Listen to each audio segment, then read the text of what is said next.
My name's Martyn Alvey. My job role is the Community Flood Resilience Manager for Cornwall Community Flood Forum. The Flood Forum was set up at the beginning of 2012 and it came out of a series of floods and were seen as so productive that the need for some form of organisation to cover the whole county was recognised, and that this emerged as the Cornwall Community Flood Forum. The forum's role is to act as that bridge between the authorities and the communities that are at risk of flooding.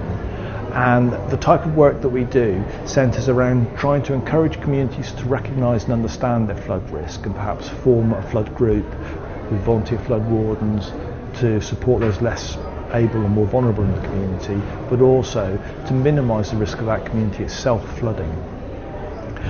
Other work we do is to carry on that linkage with the authorities to ensure that the communities and the authorities are working as closely as they can together and doing the best they can for the individuals in those flood risk areas.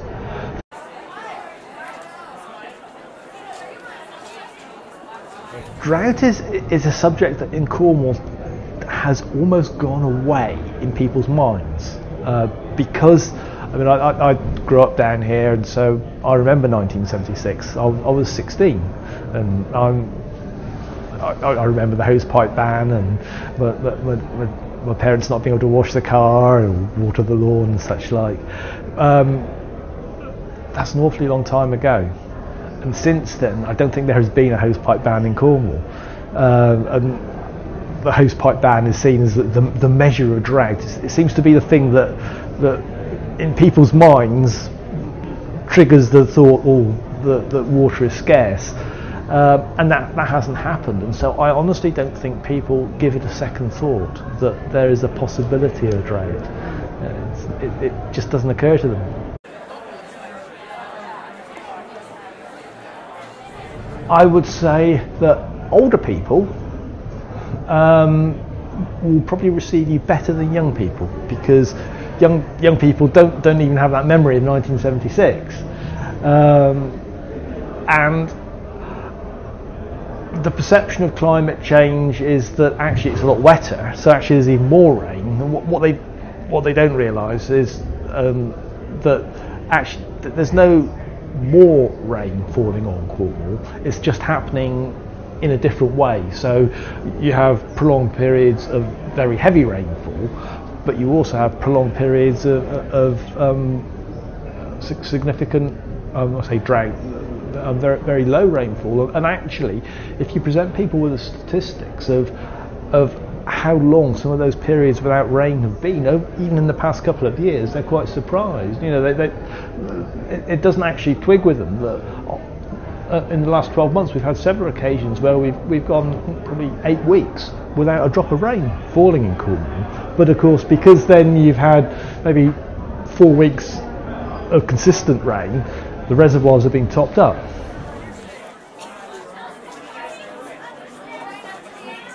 My memories, and bear in mind I was only 16, and as a young lad of 16, these aren't the things that are the foremost in your mind, is the fact that everything was very dry. You know, Cornwall's a very green county, but actually it wasn't a very green county, and everyone's lawn was a patch of dried dead grass rather than a lush green lawn.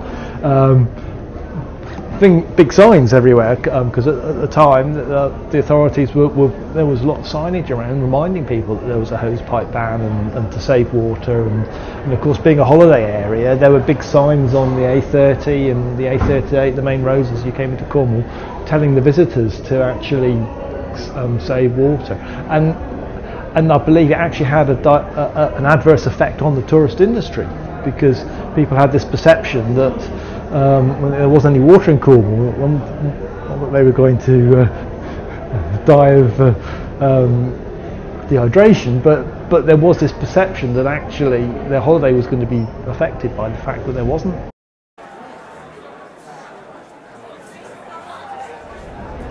Back in 1976 was all a bit of a surprise, because water was seen as this resource that you just turned the tap on and it was there, and you pay your water rates and you have as much as you want. Whereas now I think far more people are on water meters, that people do have a little bit more of awareness of what water costs, and particularly down in Cornwall where it's a lot more expensive. But the flip side of that is there's an attitude of, I'm paying for this, I'm paying for what I use, so I'm going to use as much as I want because I can afford to pay for it. And so I don't know quite how you square that circle.